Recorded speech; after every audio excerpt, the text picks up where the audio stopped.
Morning, everyone. Welcome to Coffee with Casey, where we talk about market conditions and market strategies. Busy schedule today. The big question is this spring 2021 all over again? 2022 all over again? In those springs, multiple contracts were everywhere. Contracts were bid 50, $100,000 over list price, or at least 5 to 7, 8, 9, 10%. Is that back? Bottom line is it's back. Right? In January of this year, the launches that we've had, our listings are attracting, and we're pricing them correctly, are attracting 50, 75. One was 150,000 over list price. Not as many contracts, but solid buyers coming in looking for properties. The question is inventory coming out onto the market? That's what we ask ourselves every month, and the answer is yes. So last year, we were down 30% across the board in Fairfax County in Northern Virginia. The inventory, the suppressed inventory, kept prices up and kept sales down, right? So very tough, in the market that we were in, all right? So this year, listings are up 10% across the board, not great, but better. Some markets are better than others. Vienna, crazy, up 75% over last year at this time. Now, so, what I want to do is I want to take you online really quick, and you can find out how the market's doing just like that, okay? So I'm going to go ahead and share my screen real quick. If you go to caseysamson.com and you hit Market Snapshot, right? That's going to take you to this page right here, all right? Now, first thing you're going to see is the inventory, and I do this every week. I really do it a lot more than that, but I'm telling you, we repost this every week so we know what's current. So Fairfax County is up a few points. Loudoun County up 20 points. Prince William County, I can tell you that my newest one in Fairfax County is up about 7 points. So I think we're good. We're good to go with that. Now, on the right-hand side, we'll find out, are the buyers out there to buy these houses that are coming on the market? Across the board, if a home is listed in the last 30 days, there's a 50-50 chance that it got sold. It went under contract. Not bad, not great, not bad. Now, the problem is a lot of people are way overpricing their houses or under-preparing houses, and that's why only half of them are going under contract. But don't be fooled. If that house is in good shape and is priced correctly, it will get 6 or 7 contracts and will sell 50 to 75,000 or 5%, 7%, 8% higher than you listed for. So if we have a listing coming on in Virginia Run, I can assure you that we'll put that on at a reasonable price, and buyers will pay an unreasonable price when it comes on. They will bid that house up. Okay. So this is what the counties look like. That's the absorption rates for the counties. Now down here, we're looking at certain cities, right? So Vienna, the inventory is a little crazy. It's pretty big. 78% increase. And the qualified. So let me tell you the difference between qualified and the regular. Okay. Qualified means has been on the market for at least 4 days. That gives them an opportunity to sell. Is it not crazy overpriced? So let's say 10 houses go on the market, and I've got 3 that are still active, 7 went under contract. And in this case, 75%. If a house is on there that's listed at 160% of assessment, and I know everybody else is selling at about 110 to 115, I don't count that. That's just a greedy seller, unprofessional agent, overlisted, let them have it.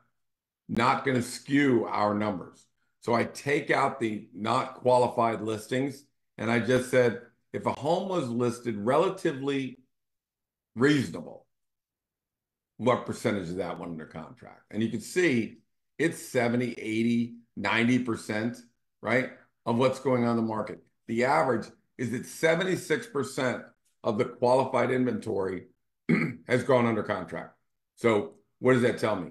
If you're reasonable and you put it on at a good price, you prepare it correctly, prepare for multiple contracts. And that's exactly what we're seeing. The next phase is we look at every week, what does the market look like? What has come on the market or gone under contract in each market, right? So this is a weekly deal. These are homes that have come on in 7 days, and this is pending, right? So as you come down, you can see all the listings in Oakton and Vienna and all this stuff. This chart right here shows what a 3,000 square foot house built in 1990, what that sold for throughout the years. So you can see that was 2022. There's 2023, a little bit off, right? In this market. You can see how McLean is doing. These numbers right here. This is just basically what happened this week. What came on this week? Now, some of these haven't had time to go under contract yet, so they're not qualifiers, right? They haven't been on for at least 4 days or 5 days. So these really aren't even qualifiers on there. It's not a qualifier. Okay. This would have been removed because it's been on too long, right? So basically we're just talking about, one, two of these houses are qualified listings. Okay. But it lets you know what's on the market and, come on this week and what's happening in your markets. Also, look at Centerville. Nothing. You got one house coming on the market. And in 7 days, you got one. One came on and one is coming, right? Not a big market. So let's go back. Now let's go back up. And let's go down to specific markets. So in Fairfax County, we break it up by price ranges. So in the $850 to $1 million range, what does that market look like? How many homes are active? This is not a qualifier, right? These two just came on. Okay.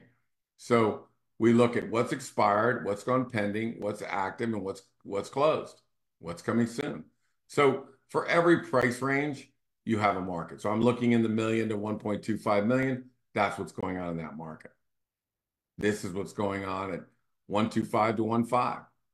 And you can come down here and you can see everything from Haymarket to Oakton, but we break it down by price ranges. So if you're in Great Falls between 2 and 3 million, what does that market look like right now in Great Falls between 2 and 3 million? There it is. You got 4 houses on. They've all been sitting on for a ton of time, which means they're not qualifiers. They overpriced them, underprepared them. They're not qualifiers. So I would look at this market and say, nobody's under contract right now. I mean, nobody's active. There's no competition in this market. Okay. So as far as the market conditions are concerned, you can come down and you can look at each market. There's McLean, 1 million to 1.5. Look, there's a lot under contract. This is active contingent, which means there's a contingency on the property to either sell a house or home inspection or finance contingency or something, right? I like the pending. I don't like that. I like this, right? So when I say that, I don't like active with contingencies. I don't want a contingency on my property. I want them to go under pending. I want them to have no home inspection, no financing contingency, no appraisal contingency. I don't want anything. I want pending. Okay. So this is how you can follow your market every day. You can go to kcsampson.com. You can hit market snapshot, whether you want to see, the inventory that's coming on and growing, or you want to see what's happened in the last 7 days, or you just want to see what's happening in my market in Haymarket under $1 million. You can come on and certainly see that on this page. Okay. So go to market snapshot. That'll tell you what your market looks like. Then you can stay up to date on what's going on in your market, because knowledge is power. You need to have knowledge. Okay. All right. So let's talk about a couple other things. Now that we've gone over market snapshot, let's talk about a couple other things. 3 keys to selecting a realtor. And I will tell you your biggest deal.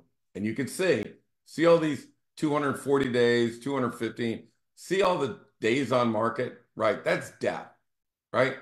That's just horrible. Look at all these on the market for 100, 131 days, 85, 84. So the most important thing you can do is select a realtor. Okay. I mean, can you imagine having a house sit on the market for 142 days? Is that ridiculous? So let's talk real quick about the 3 elements that you need when you're interviewing a realtor. Number 1, empathy. You need to have a realtor that listens, doesn't talk. I love to talk, don't get me wrong, but listens. We have a lot of trip ups here, roadblocks to selling that house. These people have gone all the way down in here and made a mistake and had to go back to ground zero. That's what 142 days on the market looks like. They came in, they did all this, they worked down the road, and now they got to go back to zero. So this is horrible sitting on this track right here. So the risks or the stress points, picking the agent. Maybe you're kind of being forced to work with a friend or a relative or business associate. There's pressure on you to use somebody. That's stress. Pricing the home. I think my house is worth more than that, or it's worth less than that. I don't know what the price is. You screw that up, you're done. Decluttering. 90%, I would say 90% of our clients, when I use the word decluttering, they cringe. This is a big, big effort. So we need to know when I talk about empathy, we need to know what is it that is the stress point of the seller. Could they be getting a divorce? Could that be the problem? Could they have just had a death in the family? Could the wife be sick and ill and they need to move to a nursing home?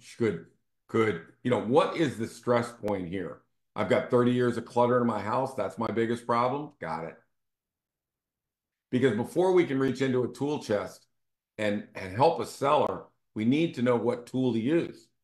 Oh, now I got tools for everything. Don't worry about it. But let's emphasize decluttering this house. How are we going to do it? What's our plan? Let's emphasize how are we going to take a 1995 house and make it look like a 2023 house, right? So empathy means I need to really understand where they're coming from, okay? So that's number one. Number two, the second element you need, first is empathy, the second is communications, right? I get a lot of people call me, they're home, all those 142 days on the market, they're going to go withdraw or expired. A lot of them are going to call me. I'm going to say, the biggest problem is nobody was communicating with me. Communications were horrible. Fine. This comes to the second thing you need to look. How are you going to communicate with me? How do we communicate, right? So right here, this is the listing protocol. This is a step-by-step of every step we're going to make. So let's say we're getting ready to go coming soon. 3 days before coming soon, you get this in an email. There's your launch protocol. There's everything you need to know what's about to happen with your listing. Everything you're going to need to know. Now, I have some sellers that will hand me a key and say, here's the house. You do it. I'm going to Key West and I'm not coming back. I'm not coming back. This was a $1.85 million house. He goes, try and get 1.85. Here's the key. If you got to paint it, send me the bills. But I'm out of here, man. I don't even want to hear about any of this stuff. And then there are other sellers that need to know every step of the way what is happening and how they're doing it. So we treat everybody the same. Everybody gets the communication, right? So before we launch coming soon, you're going to get a coming soon, right? And before you get a contract, and by the way, we're going to go live, and then you get this one. Now we're going live. What can you expect now? So all along the way, what do you need to know about open house? We're going to do an open house on Sunday. That's everything you need to know. Boom, comes out to you.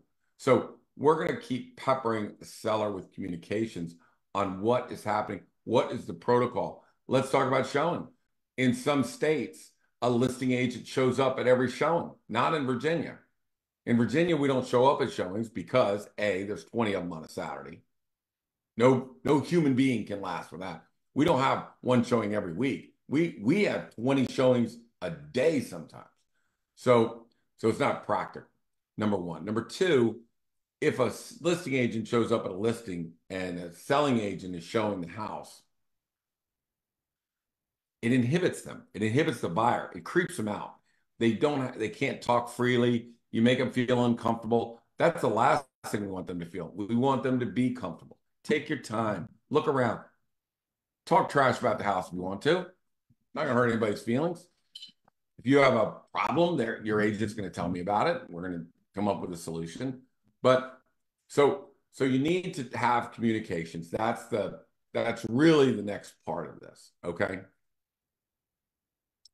So So when we communicate with the seller, they have a clear understanding what's happening and what's going on. Okay. When contracts come in, how are we going to handle this? Are we going to smother you with contracts? No. We are going on a roller coaster ride when it comes to contract negotiations. When we get to this point, we're going to tell you what we're doing, but we can't say this guy's up and this guy's down and this is up. It's a roller coaster. It'll freak you out. So we handle the contracts, we send them to you, but we're negotiating behind the scenes. And then when we come to a conclusion of the best and the second best and the third best, then we'll reach out and go, okay, here's number one, here's number two, here's number three. And we want to make sure there's communication, because if you take too long, if a seller's not sure, needs to think about it, needs to, they need to know that as all time goes on, the best contracts will walk away. They've given you their highest and their best. They've put their best foot forward. It's a great contract. There's no home inspection. There's no financing contingency. There's no appraisal. Now they think you're shopping their contract. Some agents do. We don't.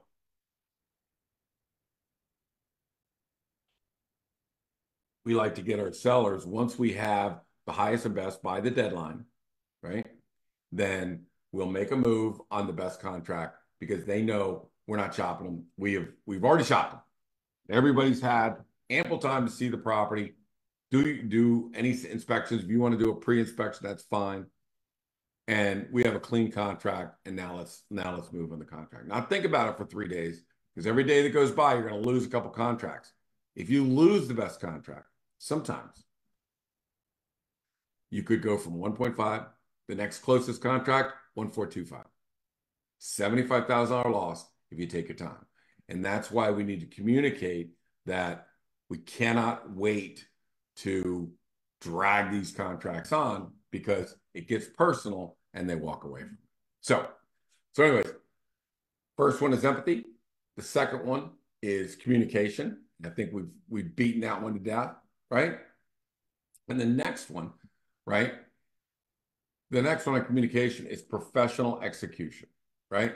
So professional execution, let me get out of here for now. Professional execution is this. I get the plan. You communicated your plan. How are you going to execute it? And I want to know your track record.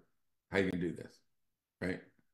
So if somebody's done 100 deals and they average, everything goes through and they sell 40 or 50,000 over list price on average, and they sell in an average of 6 days on average. And I've just shown you some of these that are on for 100 days, 140 days, 220 days, or whatever. And that's evidence that the professional execution is successful. At that point, people hand the keys over and go, I'm getting the hell out of here. You guys do it. Now, professional execution means this. Every step along the way. When I was in the Marines, let me go back to this just real quick.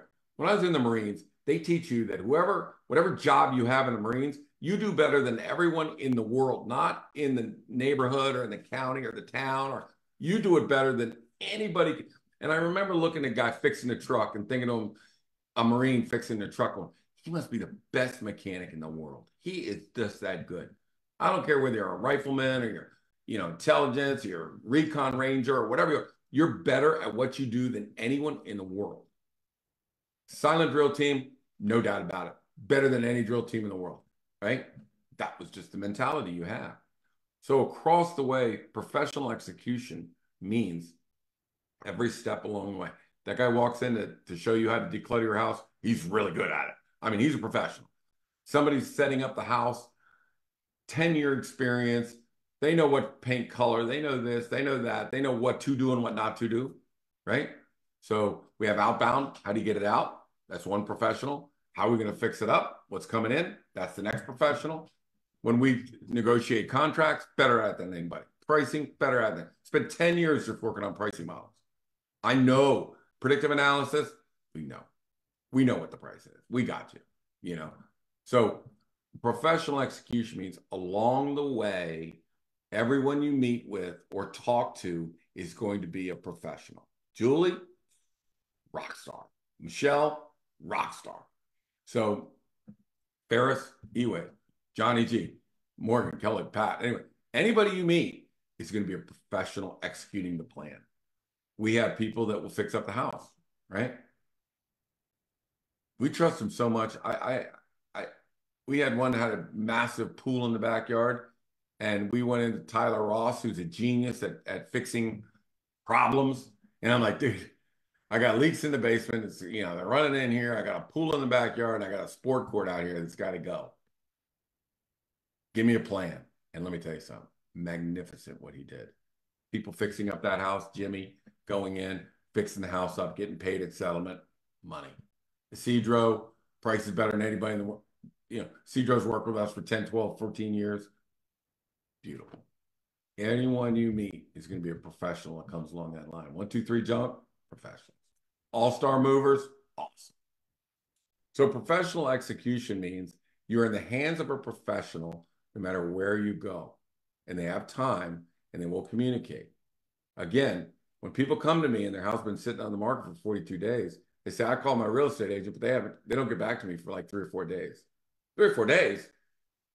Call Billy Samson right now. I'll bet he picks up his phone. Call Morgan or Kelly. I bet they all pick up their phone. And if they don't, they're in a meeting and they call you as soon as it gets back. Because they can multitask. They'll be in a meeting and they'll call you as soon as I get done. So I'll call you as soon as I get done. I'll bet you it's less than a minute before they get back to you. So that is professional execution along the way. Then you look at the track record and it's done. Because let me go back here real quick. Let me tell you what we're shooting for. We're shooting for that right there. That is the expressway. This is the express lane on the highway, man. This is where nothing goes wrong.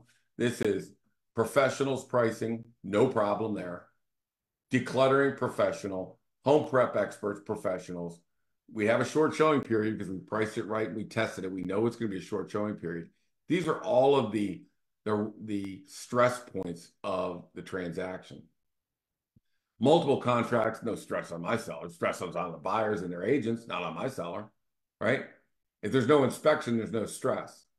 If we've already pre-inspected the property and have it standing there waiting for the buyers and say you're competing in 6 other contracts, you have a home inspection. Here's our home inspection. If you remove it, you will be more competitive. 90% of our homes come in with an inspection and ratify a contract without an inspection.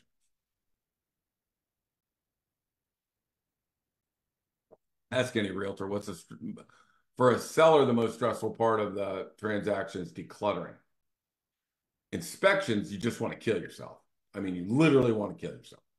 And that's clearly one of the biggest things that sends a contract back to square one, where the buyer goes, hey, there's too many things wrong with this house. I'm getting out of here. We don't want a buyer inspection. We'll do the seller inspection. They're nicer, right? So the moving assistants, if my guy, the outbound guy, knows the best teams, the best crews on the moving trucks, then he knows which crew to put my seller in touch with to make sure it's a totally smooth transaction. No stress there. So we're looking for the expressway when you talk about, are you listening to me? Do you know where my stress points are? Are you communicating every step of the way? And is there a professional handling the execution of every task?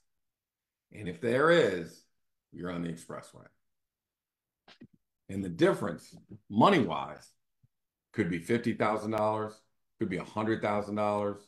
Again, it could be that 5 to 7%, right?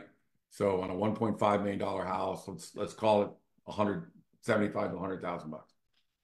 I guarantee you, I follow this stuff all the time. That's what's at stake at these properties. Now, when do you call a realtor?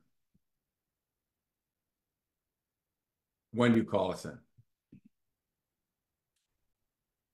Yesterday, we met a guy who's not going to sell for 5 years, right? But Morgan and I went in to look at the house to give advice on what to do to the home. And I have a news bulletin for you. A 32-year-old woman and a 65-year-old man don't always agree. So we'll go in and say, I think we should do this. I don't know about that. I think, right? It's not a perfect system. It's a collaboration. It's a collaboration of the old and the new.